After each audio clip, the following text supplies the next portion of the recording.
തുണി ചുറ്റിയാലും ഉദ്ധാരണമുണ്ടാകുന്ന ഈ വിഭാഗം പെണ്ണിന്റെ ശരീരത്തിന്റെ ഏതെങ്കിലും ഭാഗം ഏതെങ്കിലും അവിചാരിതമായ ഒരു കോഇൻസിഡൻസ് ആയിട്ടുള്ള ഒരു ഒരു ഒരു ഒരു മൊമെന്റിലെങ്കിലും ഒന്ന് തട്ടിയാൽ ഇവർക്ക് വൈകാരികത തോന്നുന്നു. ആ സ്ഥലം മറക്കുന്നു, വന്ന ലക്ഷ്യം മറക്കുന്നു, തൻ്റെ ഉദ്ദേശം എന്താണ് എന്ന് മറക്കുന്നു. എല്ലാം മറന്ന് ഒന്ന് പിടിക്കണം, ഒന്ന് ശരീരം ഒന്ന് ഉരയ്ക്കണം എന്നൊക്കെ അവർക്ക് തോന്നുവാണ്.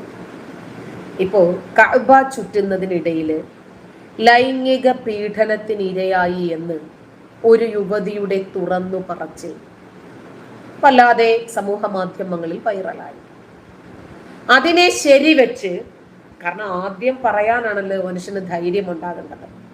അതൊക്കെ പേടിയാണ്. ഒരു സ്ത്രീ തുറന്നു പറഞ്ഞപ്പോ പിന്നെ ഒരുപാട് സ്ത്രീകൾ രംഗത്ത് വന്നു.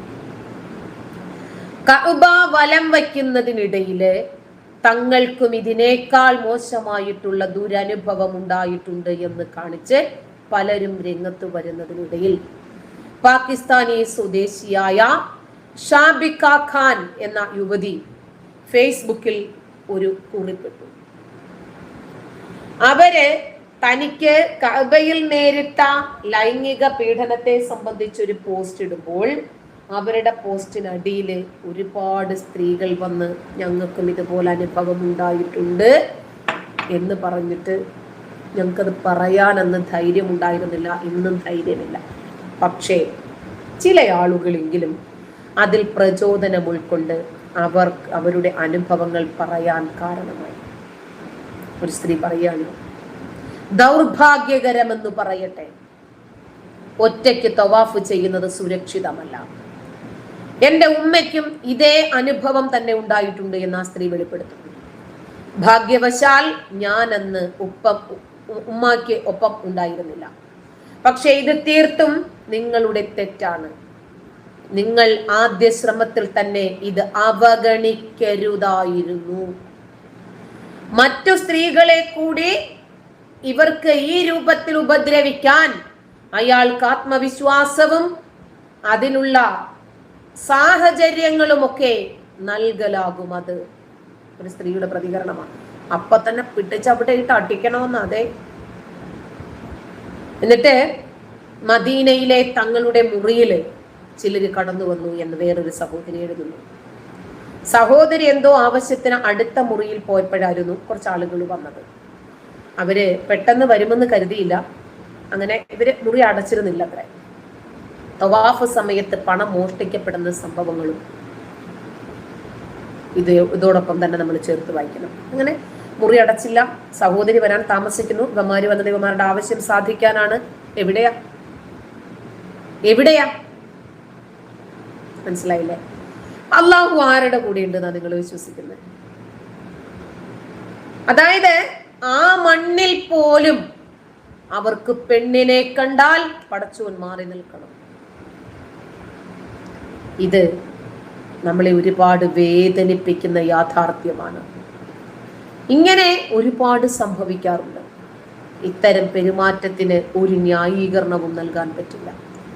ഒരു തവണ ഒരു സ്ത്രീ പറയാണ്, ഒരു തവണ തവാഫ് ചെയ്യുന്ന സമയത്ത് നടന്ന ഒരു കാര്യം ഞാൻ ഓർക്കുന്നു. എനിക്ക് ചുറ്റും ഒരു കൂട്ടം സ്ത്രീകൾ ഉണ്ടായിരുന്നു. പെട്ടെന്ന് പുറകിൽ നിന്നൊരു തള്ളൽ അനുഭവപ്പെട്ടതായിട്ട് തോന്നി. ഞാൻ കരുതി തടിച്ച ഏതോ ഒരു സ്ത്രീ തള്ളുന്നതായിരിക്കുമെന്ന്. തിരിഞ്ഞു നോക്കിയപ്പോൾ കമ്മീസും സൽവാറും ഒക്കെ ധരിച്ച ഒരു പാകിസ്ഥാനി യുവാവാണ്. ഞാൻ തിരിഞ്ഞു നിന്നതോടെ അയാൾ പേടിച്ച് അവിടെ വിട്ടുപോയി. തടിച്ച സാധനവും കൊണ്ട് പെണ്ണിന്റെ ശരീരത്തിലിട്ട് ഒരയ്ക്കാണ്. ഇതുപോലെയുള്ള ആളുകളൊക്കെ ഉംറയോ ഹജ്ജോ തവാഫോ ഒക്കെ ചെയ്യാനോ പാപക്കറ കഴുകി കളയാനോ വരുന്നതാണോ? ഇവരുടെയൊക്കെ ഏക ലക്ഷ്യം സ്ത്രീകൾ തന്നെയാണ്. അവരെ ഉപദ്രവിക്കുക, ആ രൂപത്തിൽ ഒരു സുഖം കണ്ടെത്തുക. വേറൊരു സ്ത്രീ പറയാണ്, എനിക്കും ഇതേ അനുഭവം ഉണ്ടായി. ഹജ്ജിന്റെ സമയത്ത് താരതമ്യേന തിരക്ക് കുറച്ച് മുകളിലത്തെ നിലയിൽ തവാഫ് ചെയ്യാനായിരുന്നു ഞാൻ താല്പര്യപ്പെട്ടത്. സുരക്ഷയെക്കുറിച്ചൊന്നും ആശങ്കയില്ലാതെ പ്രാർത്ഥനയിൽ മുഴുകാമല്ലോ. ആ സമയത്തായിരുന്നു എനിക്കൊരു ദുരനുഭവം നേരിട്ടതെന്ന് അവർ പറയുന്നു. ഇത്തരം അനുഭവങ്ങൾ നേരിട്ടതായിട്ട് ഒരുപാട് സുഹൃത്തുക്കൾ തങ്ങളോട് പറഞ്ഞിട്ടുണ്ട് എന്നും ആ പോസ്റ്റിന്റെ താഴെയുള്ള മുഴുവൻ കമന്റുകളും അത്തരത്തിൽ ദുരനുഭവങ്ങൾ നേരിട്ട സ്ത്രീകളുടേതായിരുന്നു. എന്നിട്ട് പറയാണ്, ചില സുഹൃത്തുക്കൾ എന്നോട് പറഞ്ഞിട്ടുണ്ട്, മാറിൽ പിടിക്കലും പുറകിൽ തോണ്ടലും ഒക്കെ നേരിട്ടിട്ടുണ്ട്. ഫെബ്രുവരി 2-ാം തീയതിയാണ് തനിക്ക് തവാഫ് ചെയ്യുന്ന സമയത്ത് നേരിടേണ്ടി വന്ന ഒരു ദുരനുഭവം വിവരിച്ച് സാബിക്ക ഖാൻ ഫേസ്ബുക്കിൽ പോസ്റ്റ് ഇട്ടത്. സാബിക്ക ഖാന്റെ പോസ്റ്റ് നമ്മുടെ നാട്ടിലെ സകലമാന സോഷ്യൽ മീഡിയ പ്ലാറ്റ്ഫോമുകളിലും വൈറലായിരുന്നു. ഞാനും അന്ന് എടുത്തത് വീഡിയോ ചെയ്തിട്ടുണ്ടായിരുന്നു. അവരുടെ പോസ്റ്റ് നമുക്കൊന്ന് വായിക്കാം.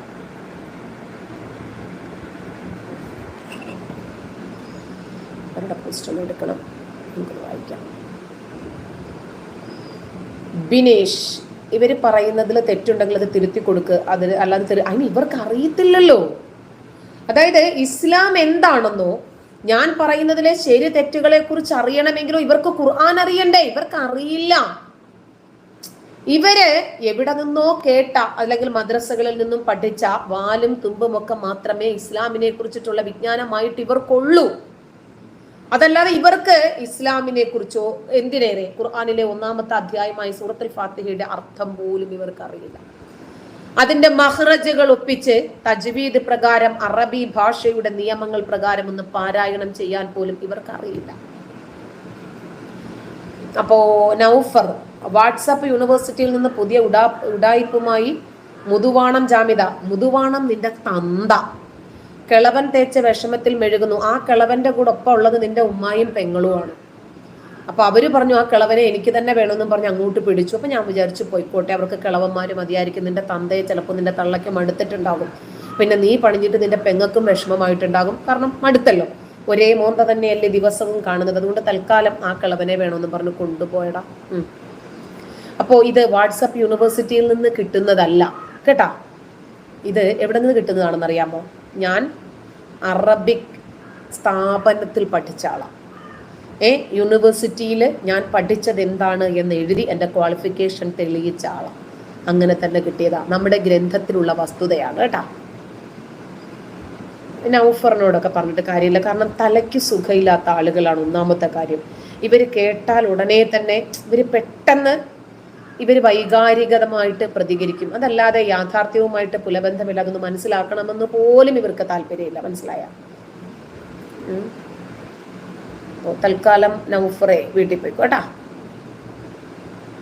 സത്യം മനസ്സിലാക്കാൻ താല്പര്യമുണ്ടെങ്കിൽ മാത്രം നിന്നാ മതി. അല്ലെങ്കിൽ പൊയ്ക്കോ. ആരും നിർബന്ധിച്ചിട്ടില്ലല്ലോ നിന്നെ ഒന്നും. അനാവശ്യങ്ങൾ പറയാനാണെങ്കിൽ ഒരു ആവശ്യമില്ല കേട്ടാ. പോട്ടെ. അപ്പോ ഗൂഗിളിൽ അടിച്ചു നോക്കിയാൽ മതി കേട്ടാ. സാബിക്ക ഖാൻ അവരുടെ പോസ്റ്റ് ഇങ്ങനെയാണ്: ഇത് നിങ്ങളുടെ മതവികാരങ്ങളെ വ്രണപ്പെടുത്തുമെന്നതിനാൽ ഷെയർ ചെയ്യാൻ എനിക്ക് ഭയമുണ്ടായിരുന്നു.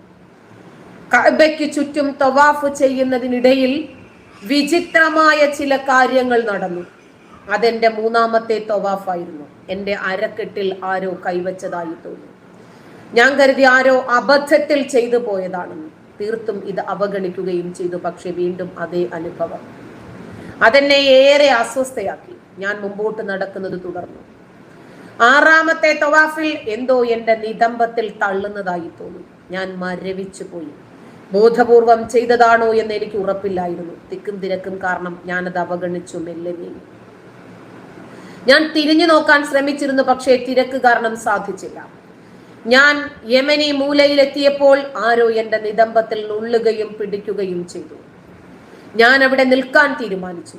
അയാളുടെ കൈ പിടിച്ച് തട്ടിത്തെറിപ്പിച്ചു. അവിടെ നിന്നും നിന്ന് തിരിയാൻ പറ്റാത്ത അവസ്ഥയായിരുന്നു. രക്ഷപ്പെടാൻ പോലും സാധിച്ചില്ല. അതിനാൽ ഞാൻ അവിടെ തന്നെ നിന്നു. എന്താണ് നടക്കുന്നത് എന്നറിയാൻ എന്നാലാകും വിധം തിരിഞ്ഞു നോക്കാൻ ശ്രമിച്ചു. പക്ഷേ ആരാണത് ചെയ്തത് എന്ന് കണ്ടില്ല. ഞാൻ ആകെ വിഷമിച്ചു. സംസാരിക്കാൻ പോലും കഴിഞ്ഞില്ല. എൻ്റെ ഉമ്മയൊഴികെ ആരും ഞാൻ പറയുന്നത് വിശ്വസിക്കുകയും ഗൗരവമായി എടുക്കുകയും ചെയ്തില്ല എന്നറിയാവുന്നത് കൊണ്ട് ഞാൻ മിണ്ടാതെ നിന്നു. ഹോട്ടൽ മുറിയിലേക്ക് തിരിച്ചു വന്നപ്പോൾ ഞാൻ എല്ലാ കാര്യങ്ങളും ഉമ്മയോട് പറഞ്ഞു. അവരാകെ ആശയക്കുഴപ്പത്തിലായി. ഈ സംഭവത്തിന് ശേഷം ഒരിക്കൽ പോലും ഒറ്റയ്ക്ക് അവിടെ പോകാൻ അവരെന്നെ അനുവദിച്ചില്ല. വിശുദ്ധ സ്ഥലങ്ങളിൽ പോലും നമ്മൾ സുരക്ഷിതരല്ല എന്ന് പറയേണ്ടി വരുന്നത് വളരെ വേദനാജനകമാണ്. ഞാൻ പീഡനത്തിനിരയായത് 1-2 തവണയല്ല, 3 തവണയാണ്. ആ പവിത്ര നഗരത്തിലെ എൻ്റെ എല്ലാ അനുഭവങ്ങളും ഈ ദുരനുഭവം മറയ്ക്കുകയാണ്. ഇക്കാര്യം തുറന്നു പറയുന്നത് എന്നെ സംബന്ധിച്ച് വളരെ പ്രധാനമാണ് എന്ന് ഞാൻ വിശ്വസിക്കുന്നു. നിങ്ങളിൽ എത്ര പേർക്ക് സമാനമായ അനുഭവം ഉണ്ടായിട്ടുണ്ട് എന്നറിയില്ല. അതുകൊണ്ടാണ് അത്തരത്തിൽ സമാനമായ അനുഭവമുണ്ടായ ആളുകൾ അത് ഒന്ന് തുറന്ന് പറയാൻ, അത് ലോകത്തെ അറിയിക്കാൻ തയ്യാറായത്. മനസ്സിലായോ? അപ്പോ ഈ കമന്റിനകത്ത് വന്ന് മെഴുകുന്ന ആളുകളെ സംബന്ധിച്ചൊന്ന് ആലോചിച്ച് നോക്കിക്കേ. അവരിത് പറഞ്ഞിട്ടില്ലെങ്കിലല്ലേ അത്ഭുതമുള്ളൂ. അവരിത് പറയേണ്ടവരല്ലേ? അവരെ സംബന്ധിച്ചിടത്തോളം കഅബ എന്ന് പറയുന്ന സ്ഥലമായാലും മക്കയായാലും ഇനിയും പിന്നെ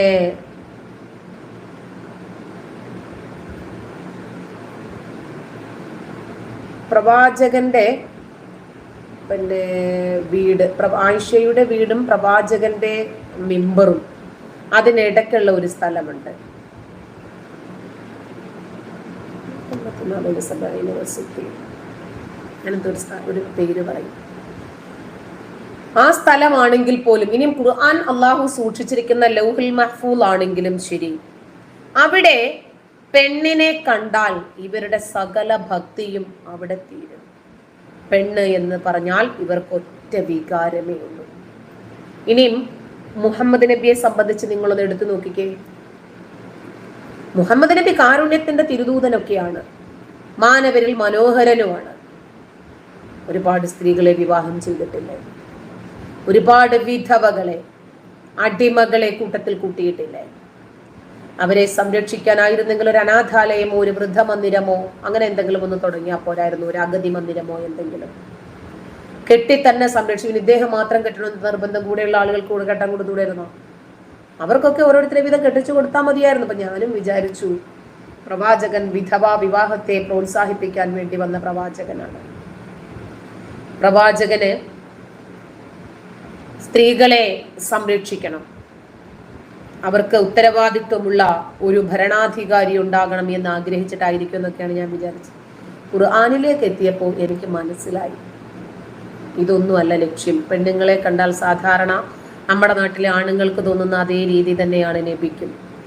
പ്രവാചകൻ പറയാണ്, പ്രവാചകനെ സംബന്ധിച്ച് ഖുർആൻ നമ്മളോട് പറയാണ്, അല്ലയോ നബിയെ, നിനക്ക് നാം അനുവദനീയമാക്കി നൽകിയിരിക്കുന്നു, നിനക്ക് നിന്റെ ഭാര്യമാരെ, നീ പ്രതിഫലം നൽകിയിട്ടുള്ളതായ നിന്റെ ഭാര്യമാരെ, നിന്റെ അധീനതയിലുള്ള അടിമ സ്ത്രീകളെ, നിന്നോടൊപ്പം അനുഗമിച്ച നിന്റെ വാപ്പയുടെ സഹോദരികള്, വാപ്പയുടെ ഉമ്മയുടെയും സഹോദര പുത്രിമാര്, നിനക്ക് ശരീരം ദാനം ചെയ്യാൻ തയ്യാറായി വരുന്ന മറ്റെല്ലാ സത്യവിശ്വാസിനികളായ സ്ത്രീ, ഏതെങ്കിലും ഒരു സ്ത്രീയെ ഒക്കെ അവര് ശരീരം ദാനം ചെയ്താൽ അവരെ സ്വീകരിച്ചോ, അവരെ വിവാഹം ചെയ്യാൻ ഉദ്ദേശിക്കുന്നെങ്കിൽ അവരെ സ്വീകരിച്ചോ, കുഴപ്പമൊന്നുമില്ല, ഇത് നിനക്ക് മാത്രം അനുവദിച്ചു തന്നിട്ടുള്ളതാണ്. വാപ്പാടെ സഹോദരങ്ങളെയും ഉമ്മാടെ സഹോദരങ്ങളെയും, വാപ്പാടെ സഹോദരങ്ങളുടെ മക്കളെയും ഉമ്മാടെ സഹോദരങ്ങളുടെ മക്കളെയും, പിന്നെ നിന്റെ കൂടെ കൂടിയിട്ടുള്ളവരായ പെണ്ണുങ്ങളുടെ വീട്ടിലുള്ള സകലമാന പെണ്ണുങ്ങളെയും, ഇനി പുറത്തുള്ള പെണ്ണൊരുത്തി അവളുടെ ശരീരം നിനക്ക് ദാനം ചെയ്യാൻ തയ്യാറായാൽ അവളെയും.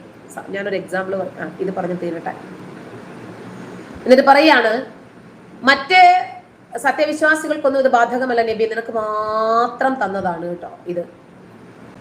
പിന്നെ അവരുടെ ഭാര്യമാരുടെയും അടിമ സ്ത്രീകളുടെയും ഒക്കെ കാര്യത്തിലുണ്ടല്ലോ, അവർക്ക് അനുവദിച്ചിട്ടുള്ളതാണെന്ന് നമുക്കറിയാം.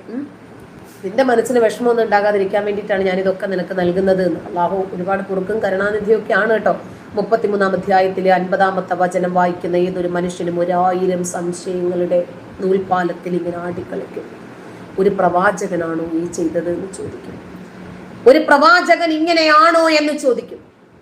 എന്തുകൊണ്ടാണ് ഈ പ്രവാചകൻ ഇങ്ങനെ ആയത് എന്ന് ചോദിക്കും.